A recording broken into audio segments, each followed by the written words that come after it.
दोस्तों, कहा जाता है कि स्टॉक मार्केट की दुनिया में अगर किसी को नुकसान होता है तो किसी को लाभ, और किसी को लाभ होता है तो किसी को नुकसान। मतलब कि एक की जेब में से निकला और दूसरे की जेब में गया।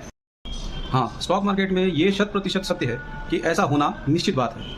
लेकिन अगर हम ETF में ट्रेड करते हैं तो ऐसा नहीं होता और हम हमेशा ही प्रॉफिट और गेंस अपने घर ले आ पाते हैं। आइए चलिए समझते हैं कि ऐसा कैसा होता है। अब मान लीजिए किसी ने अपनी वेल्थ को बढ़ाने के लिए ज़मीन का प्लॉट खरीदा और उसमें इन्वेस्ट किया। इन्वेस्ट करने के बाद उसने 5 साल अपनी ज़मीन को रखा, उसके दाम दुगने हो गए। दुगने हो जाने पर उसने अपनी ज़मीन किसी और को बेच दी।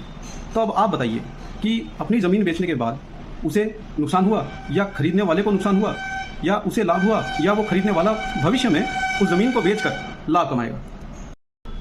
साथियों, मेरी इस बात पर आपकी क्या राय है, आपके क्या विचार हैं? मैं इसका इंतज़ार अपने कमेंट बॉक्स में कर रहा हूँ। कृपया अपनी राय अवश्य